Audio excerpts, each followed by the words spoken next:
experience. Everyone needs to be encouraged from time to time. Here we will share stories of strength, testimonies of triumph, verses of victory, observations, and information meant to touch the heart and uplift the soul.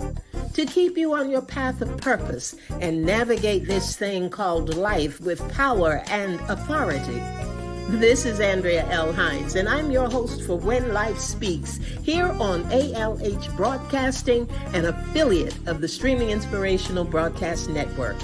I am glad you accepted the invitation to join us tonight. There's something in this broadcast just for you, and if it is going to be a blessing to your life, it will be to someone else as well. So share, tag, start a watch party, and invite someone you know to join us. Then turn down the volume of life and get ready to receive so that when life speaks, you'll speak life.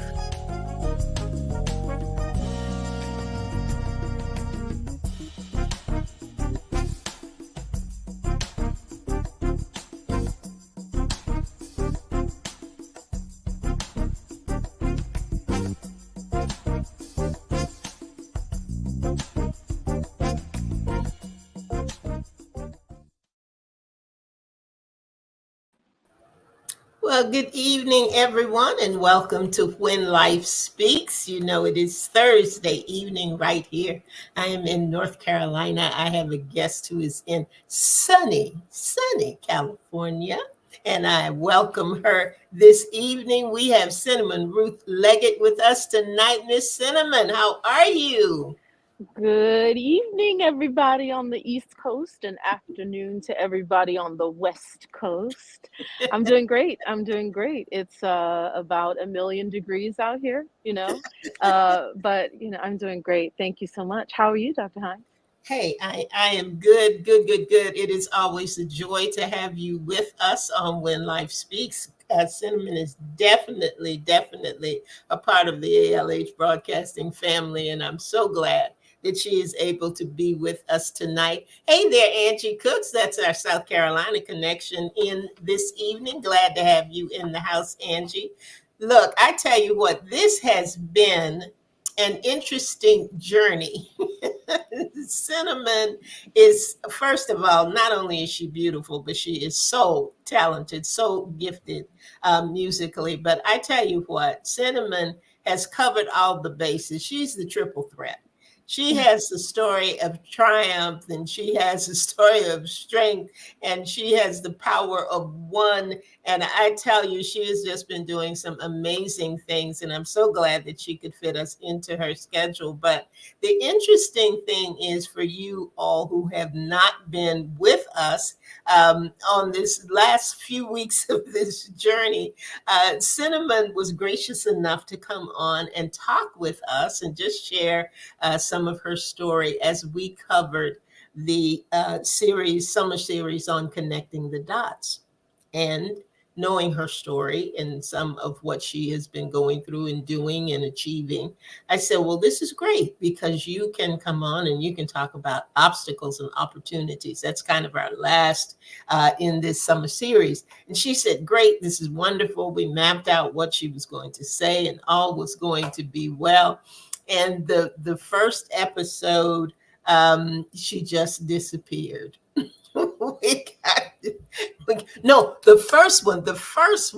The first one, it was the water. We had the water challenge. And right before the program, I got a message from Cinnamon that the building where she works, there was a flood. She wasn't going to be able to make the program. And I thought, oh, okay, that's okay. That's okay. Because we're talking about obstacles and opportunity. She clearly had an obstacle, and that clearly gave me an opportunity. Good evening, Pastor Kelvin. Good to have you in the house. Miss Bernice, good to have you in the house as well.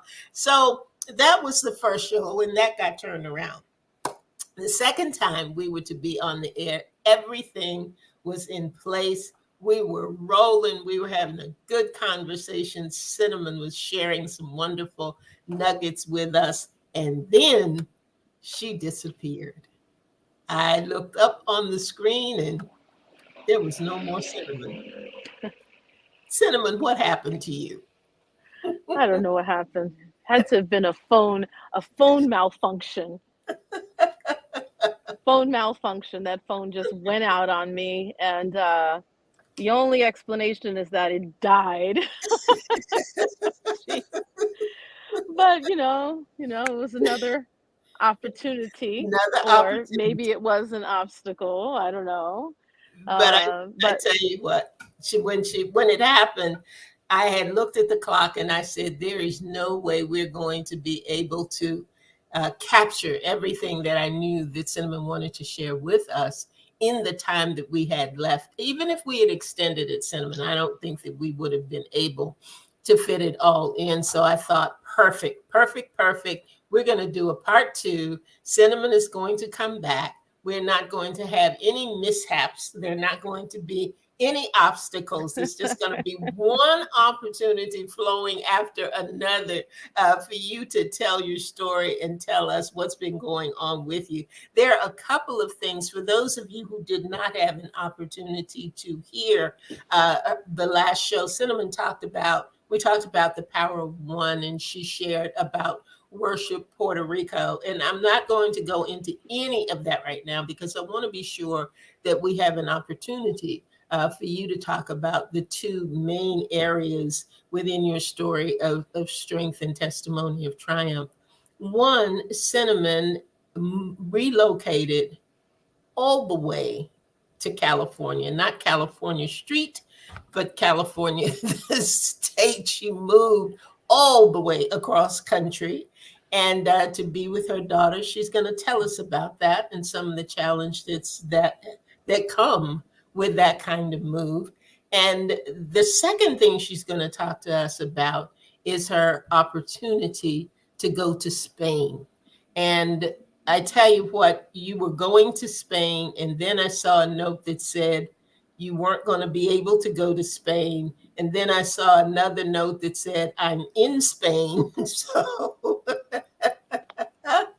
So this is your platform and your time, Miss Cinnamon. So let's start with the West Coast, start with California. Tell us what's been happening out there, and then we'll go to Spain and you can fill us in on that.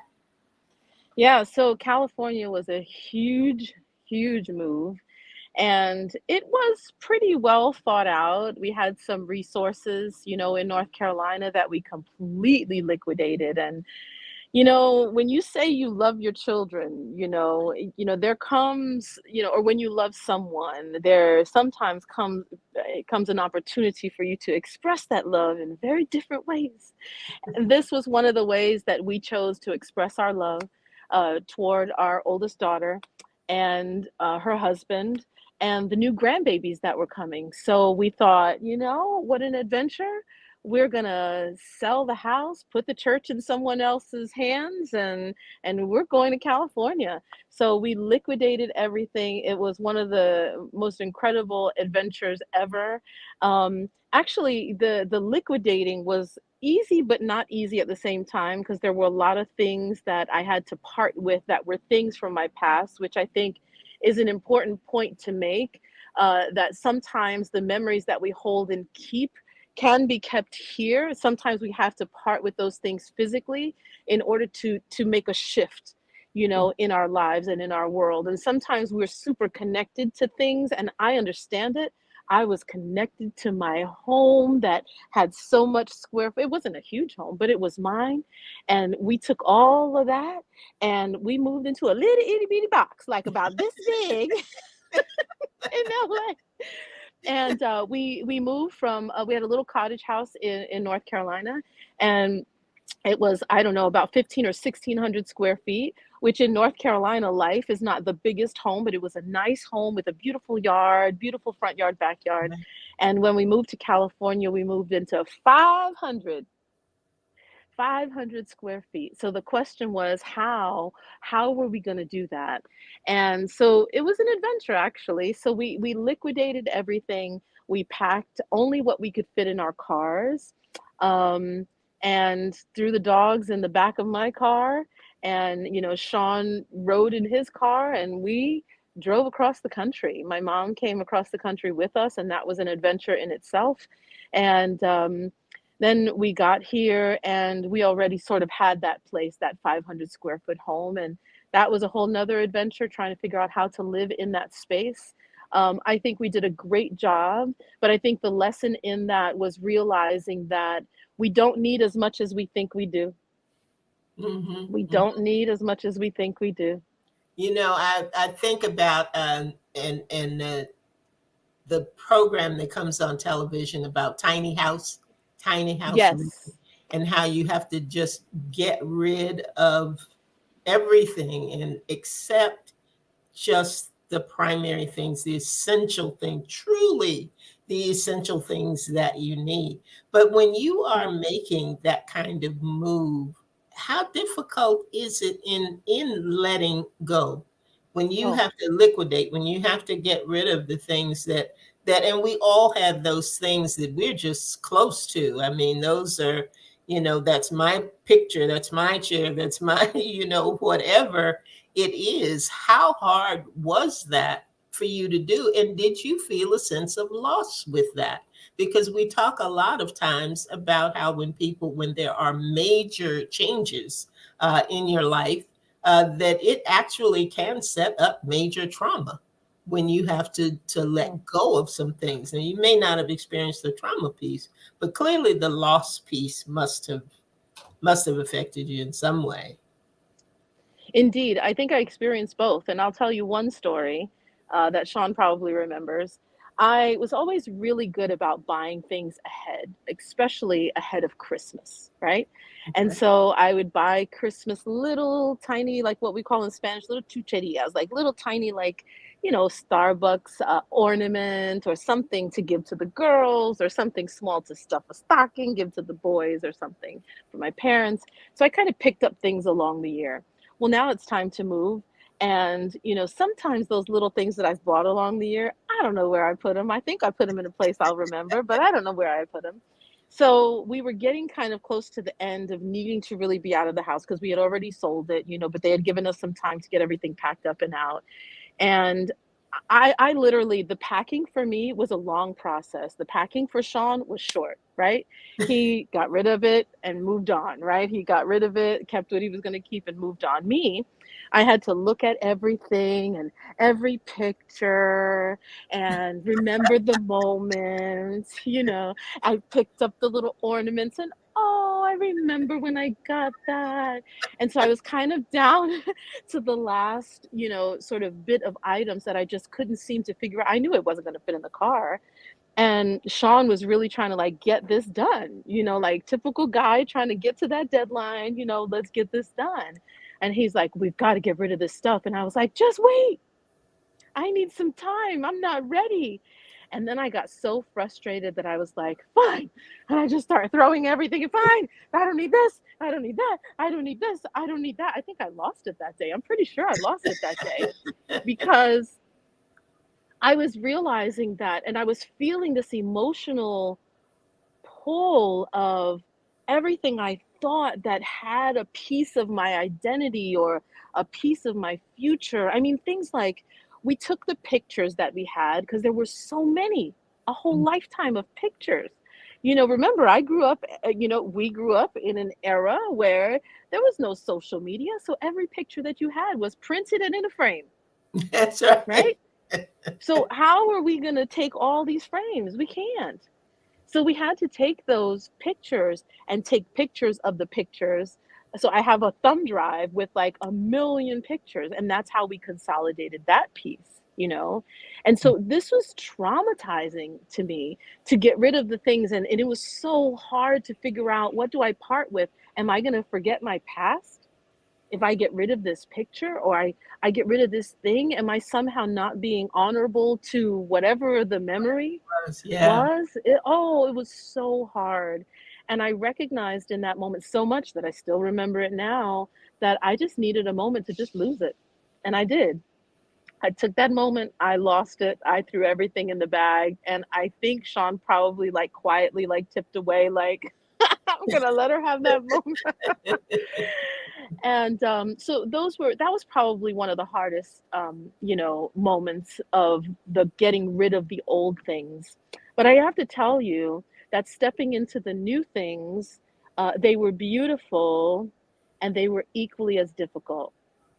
Oh, now let you answer this question for Pastor Kelvin. He said, "Did you place it in storage or totally part ways? Some of us like to Totally parted just ways. store it somewhere else. You let it No, all let it completely go.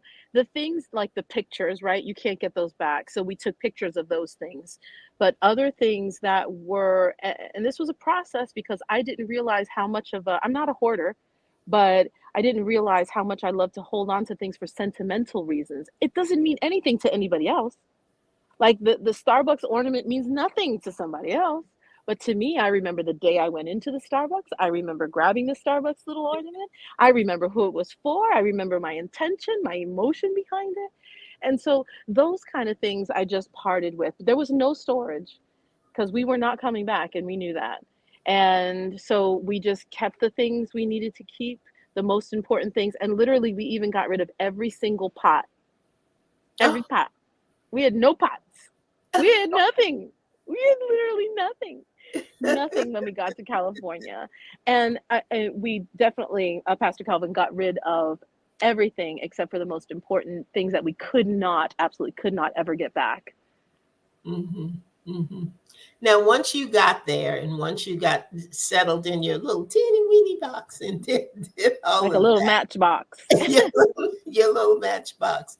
How Uh-huh. long before then? And I know there was some musical things that you decided to do once you got there that you hadn't done here, and you were continuing your education, musical education, and in all areas, in jazz and classical, and you're covering the spectrum now, so that we can cover the spectrum, so that those people who follow you and follow your music will be able to hear the Latin sounds and hear all of the things that you're learning. But tell me about how did you end up with this opportunity to go to Spain? What was that about? And what were the Yeah. challenges with that? Yeah. There were certainly some challenges with that. But um when we came to California, we had a solid plan. And the short story is that I'm a nurse, and we had a plan that I would work for 6 months. And I mean, excuse me, stay home for 6 months. And then at the 6 month mark, I would go to work. It would give us some time to settle into LA. Well, we got to LA in September, and 6 months later, COVID came. So going into nursing in California became a whole pandemic situation. And so there were some personal questions I had to ask myself, personal questions that Sean and I talked about. I did go into nursing a little bit, but kept one foot out because the world was changing rapidly, so quickly. I took a job eventually as a supervisor, and when I tell you things were strange here in LA, we never really got to experience the real LA because 6 months after we got here, it was what do you call that when some like pandemia, like everything was just like about the pandemic, the fear of the pandemic. So we never really got to experience it before we were thrusted into a whole pandemic. So the workplace was weird, the grocery store was weird, everything was strange. You're meeting people like this, so you don't even get to see their faces. It was just weird. We have no friends. We have our daughter, our son in law, and the grandbaby one at the time. It was just a different time. So I went ahead and took a job as a supervisor, and I thought, okay, finally, I found my little home. I found my little people. I can kind of settle in here. And in 22 years of nursing, I've never been let go from a job, ever. And 3 months at the 90-day mark, they said, I'm sorry, we're not going to continue your introductory period. I've not told this story publicly, by the way, but it's important for context. So I thought, oh God, of course I was so sad. I'm like, new to California, don't know anybody. I get a job making great money. I'm a supervisor here. We're finally climbing out of whatever we think is the pandemic. Pand- Oh, Pandemonium. There it is. Thank you, Angela. And Emia's blood. I just didn't remember the word. Thank you so much. So I get this job and I lose it 3 months later. And I was broken. I didn't understand why. I cried. And then as soon as I finished crying, I started to think of what the next step was and what the plan was. I decided I was going to go back to school, and I spoke with an advisor at a college here in LA, and she talked me through my 22 years of being a nurse. And then she said, "Well, what else are you interested in?" And I said, "Well, I'm a musician, but music doesn't pay the bills, and so I just kind of want to keep going in the sciences." And she was like, "Well, it sounds like you've had a really good nursing career. Maybe you should think about," and then she said, "We have a program here. It's called the Herb Alpert Music Academy here in Los Angeles. And if you audition and make it in, you get a full ride to the school, plus, plus, plus all these things." And I was like, oh gosh, I was so afraid that I didn't even tell Sean. I didn't tell my mom. I didn't tell anybody. I went ahead and auditioned. I applied, but I kept it silent because I thought if they let me down and I don't get into the program, I'm the only one that'll be let down and not my whole like squad cheering me on. So I kept it quiet. And then I got the letter saying that I made it in, and it changed everything. It mhm. changed, literally changed everything. And so something that was an obstacle, which was losing my job, allowed me to apply for unemployment, allowed me to apply, to go to the school, apply for the program. I got into the program.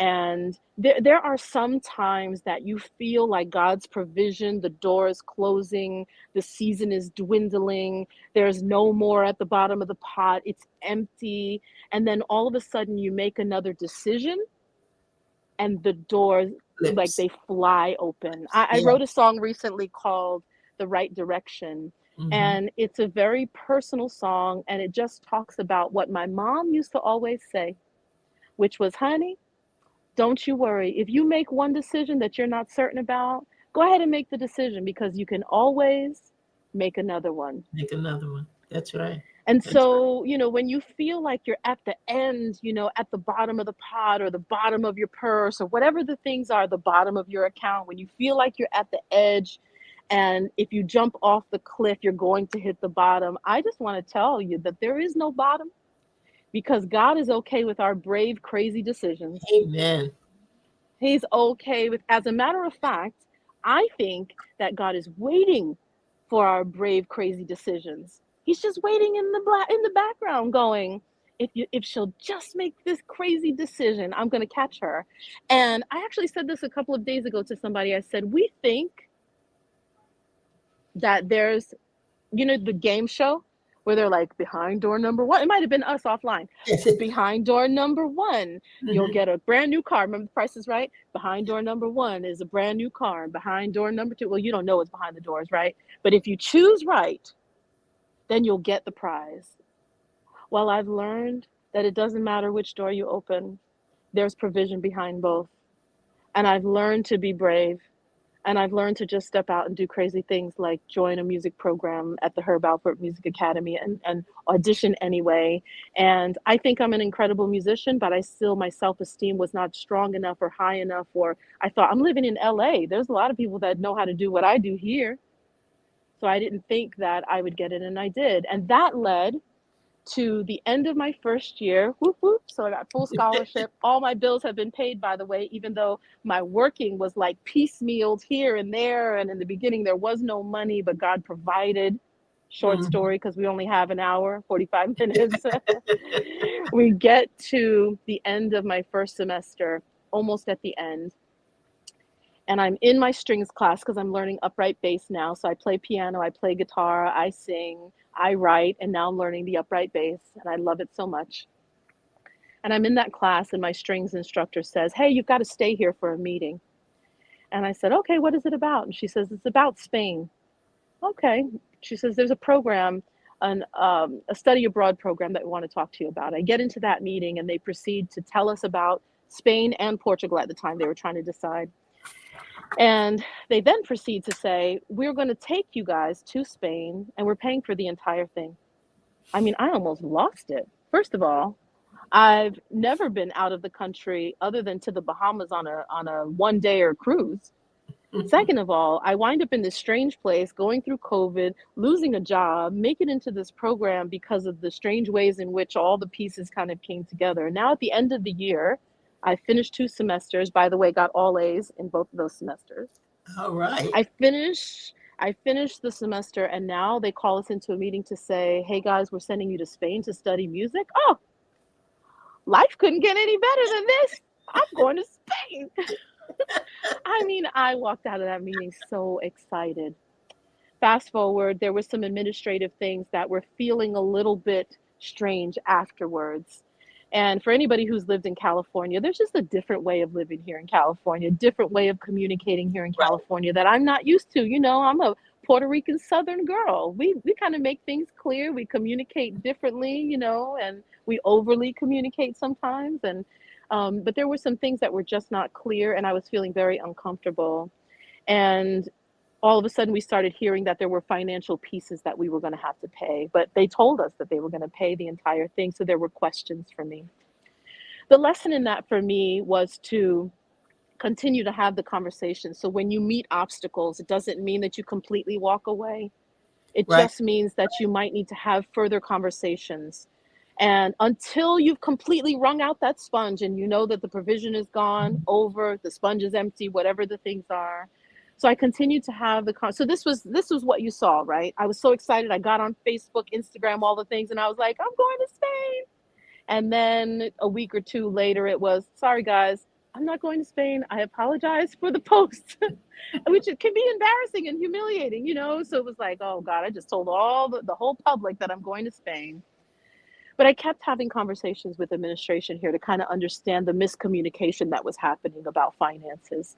In the end, I wound up in Spain and it was amazing.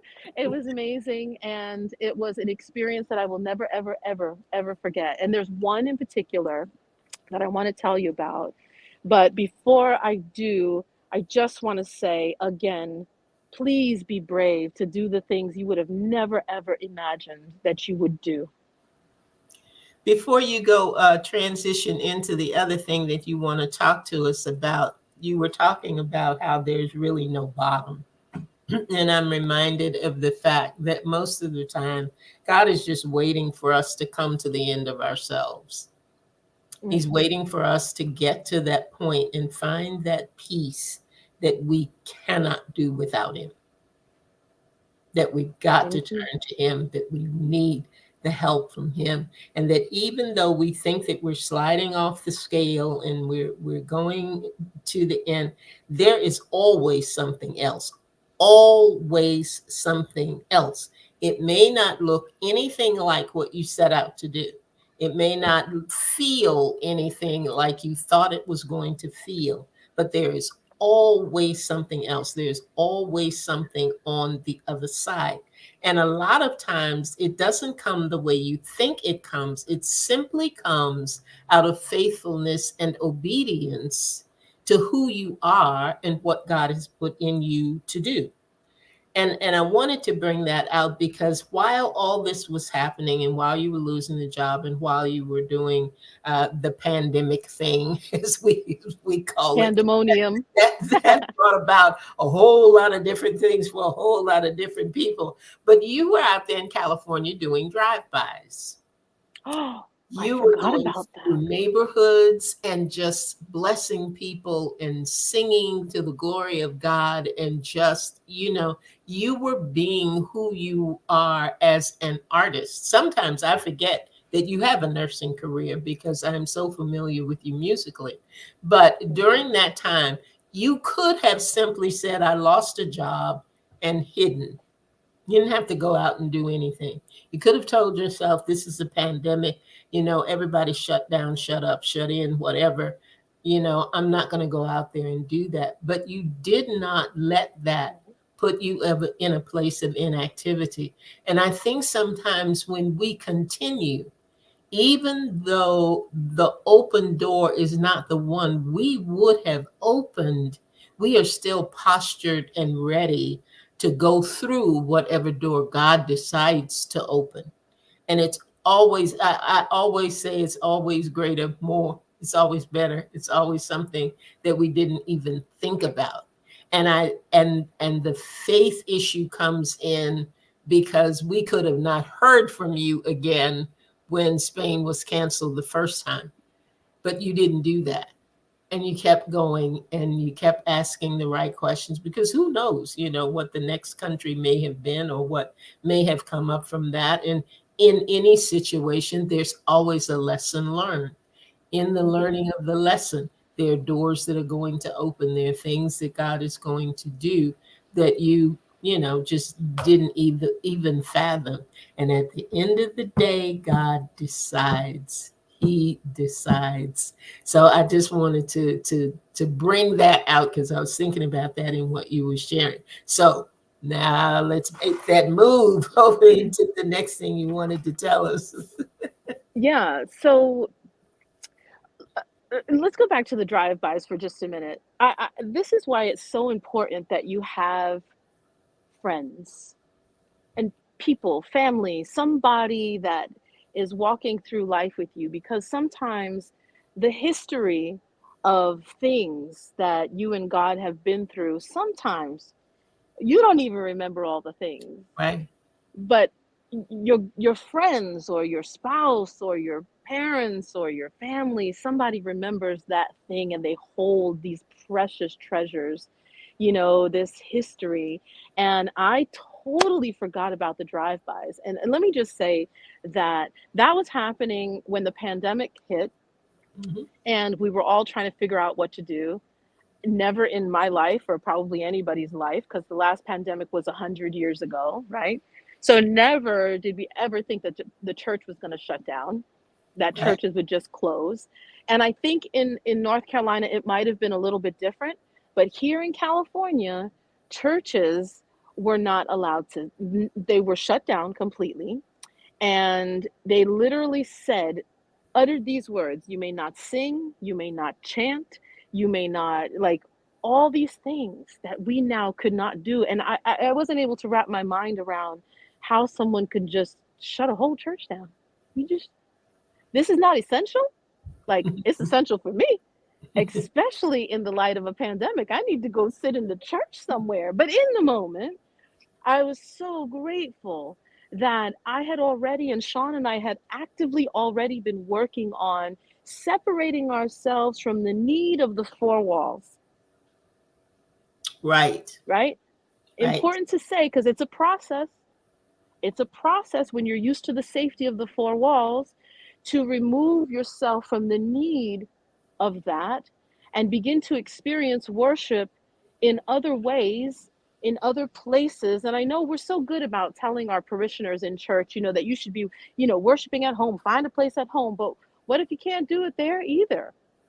Right? Like, what if your church shuts down and you don't have the home, let's say, and you don't have the church? Have you learned how to have an independent walk with the Father, an independent walk with Jesus? And have you learned how to have that independent walk that looks like the relationship between you and the Father? So mine is through music, but maybe yours is in the garden. Little plug for Aha. the garden, right? Aha. My Mhm. mine is through music and through the act of musical worship, right? But maybe yours is through planting worship. And so in that season, I was distraught. I was disappointed at the shutdown of the churches. And I thought, well, what do I have in my hands? Another important thought. What do I have in my hands? And what can I do to ease the anxiety that I was feeling? And because I was feeling the anxiety of the pandemic, I knew that others were feeling it. So, what could I do to ease that as a worship leader, as a Christian woman, as someone who holds a tool in her hand? What could I do? And I decided I'd grab my guitar and plug an auxiliary connection into the speakers of my car. And I need to pull up some of those videos actually, and plug that speaker into because we all have a little auxiliary that connects us to the speakers in our car. So my speakers in my car became my concert speakers, and the trunk of my SUV became my stage. And I took my little guitar and my microphone, which I had running through those speakers, and I went house to house. and I led worship house to house, and we called it drive-bys. And it was an incredible experience to see people worshiping in their front yards. Oh, that just gave me goosebumps. Worshiping in their front yards so that everybody could see hands lifted, hands raised, tears dropping. I mean, there was no doubt what we were doing. Oh, you could hear it, you could see it. There was no doubt that we were finding ways to still acknowledge the Father in the midst of this That's mess. right. And that was our drive by. But I wanted to talk about one very important thing as we all go along in this journey of discovery.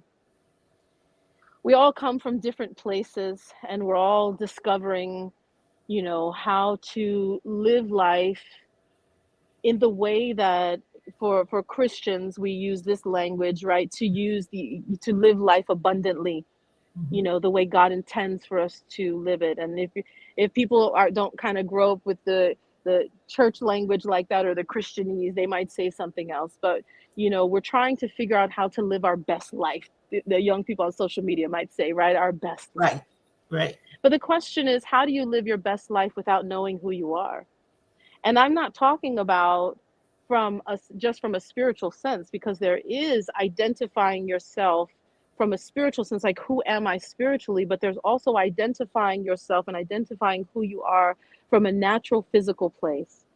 So what I didn't know about my trip to Spain was that it was going to help me to identify with the roots of who I am. Now, Worship Puerto Rico started that process because if you guys remember from last week, I had never been to Puerto Rico.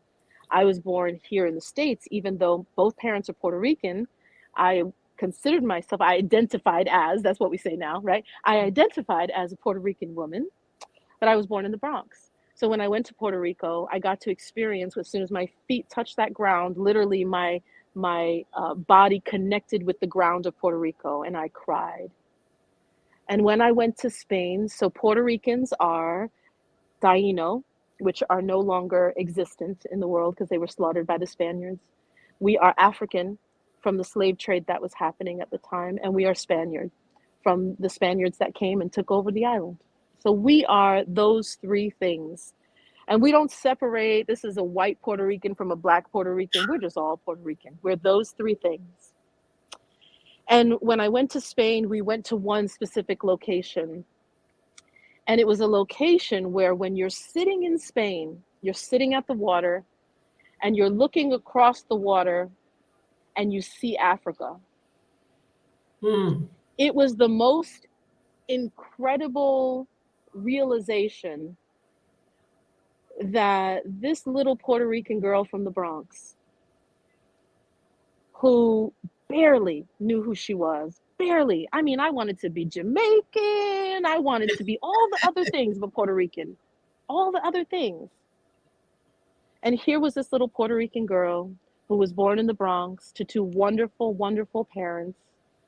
And I didn't know who I was. And now at 45 years old, I'm sitting in Spain on a rock in the water, looking across at Africa.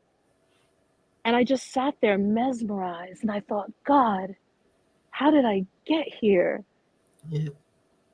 And this is only a small little window into more of who I am.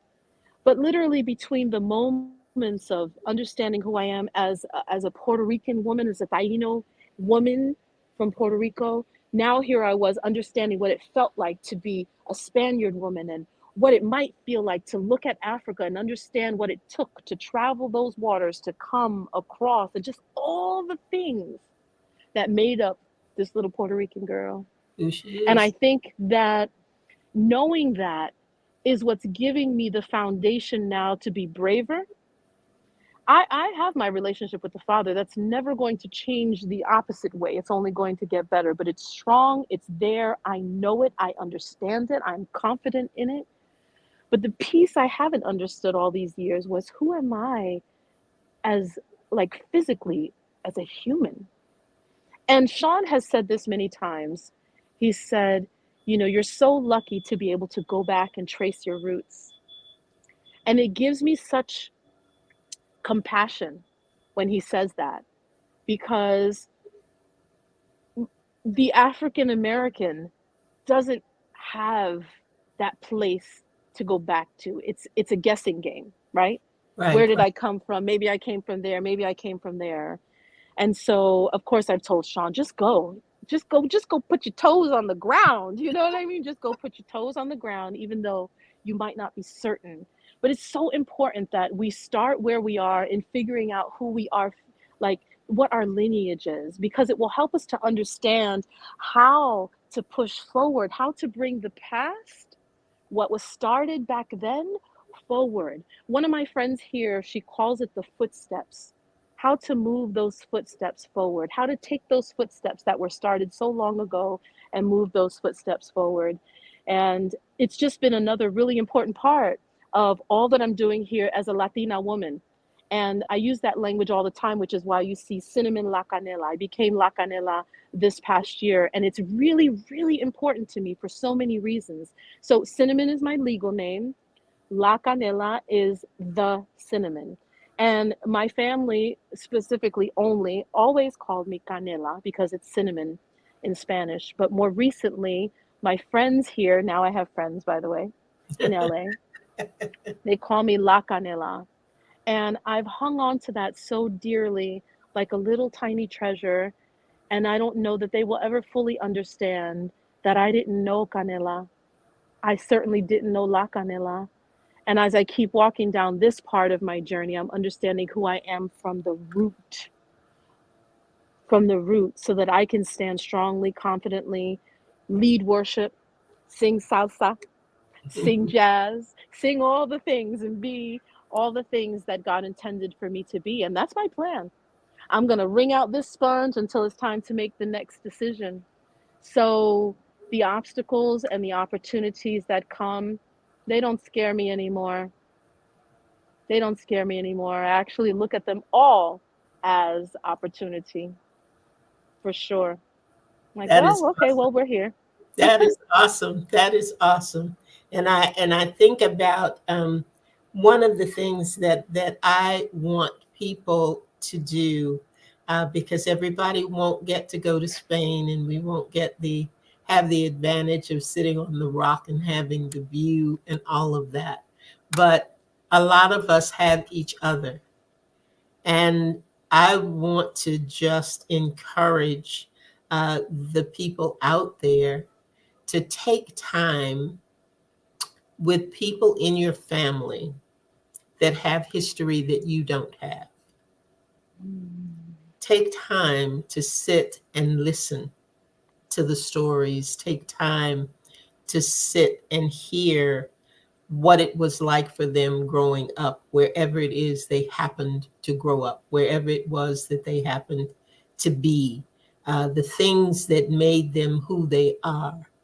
When you were talking before about pictures, there was a time when not only did you have the picture, but on the back, there was a date. You always had a date, and you had the name, and you had all those things. And as we gradually came away from that, we don't have those things anymore. And as our grandfathers and great grandfathers and folks in our family pass, we lose a lot of that history. And there's some things that ancestry.com can't tell you. Indeed. I have found letters that were written home from family members that were overseas in the war. I have found a letter from like 1893, and I hold on to those things. And we have rich heritage, we have rich history, and sometimes it just comes in conversation, you know. So I pray that we will take time with one another in these wonderful journeys and these wonderful open doors that God provides us, and take take a moment. Take a moment on the rock, wherever that rock happens to be. Take a moment on there. Might have to write something about that, Miss I'm Senator. telling you, I felt the song. I felt the song. But Take a moment on the rock. take a moment on the rock, because there are things that we need to learn and know and embrace, and not fear, and not fear. It is so easy. Fear is, it was, that's coming up when we do blessing blockers, is to talk about fear, because I tell you what, if fear can get a foothold, it can separate you from anything, anybody, any dream, any passion, anything. And we have to know and understand that God in his sovereignty has got us. We haven't finished ringing out. We haven't gotten to the bottom. We have yet to tap into that place that says, okay, it's done, it's over, there is no more. There's always more, there's always greater, there's Always. always better, because he is a big God, and there's nothing out of his reach. And if there's nothing out of his reach, there's nothing out of mine. Nothing out of mine. I thank you so much. I tell you what, we are coming around the bend in a good spot tonight, Cinnamon. I thank you for everything that you're sharing with us. Let me see what time it is. It's 7:47. We got 3 minutes. Actually, we're late, but I want you to tell everybody real quick what is coming up at the end of October, real fast. Yes. Okay. So the end of October, we're having a concert. Because of Worship Puerto Rico, we have started pockets of worship movements. And we do have a Worship LA, which is actually happening this weekend. So if you go to my Instagram, you will see Worship LA performing this weekend. But we have started a pocket of worship in North Carolina called Worship North Carolina. And that is happening. And all of you on the East Coast can come to this live. It's happening October 30th, excuse me, the Sunday. Yes, that's the 30th, because we had a couple dates we were looking at. October 30th at 4:30, and it is going to be a sunset concert on the beach in Surf City. So find an Airbnb, find a hotel, make the drive for the day, whatever you need to do, but you do not want to miss this worship set. It is going to be amazing, and it's being supported by a church there in Surf City. Faith Harbor is the name of the church. And we've got some musicians coming from Los Angeles. We've got some musicians coming from the good old Raleigh, Durham, Chapel Hill area. And we are going to make some noise. We're going to make some noise on the beach at that water. So October 30th, 4:30, Surf City is where we're going to be. Awesome, awesome. And you guys, we're going to be posting that. You'll find some of that information disappear again. Some of that information on When Life Speaks or on ALH Broadcasting. I don't know what happened.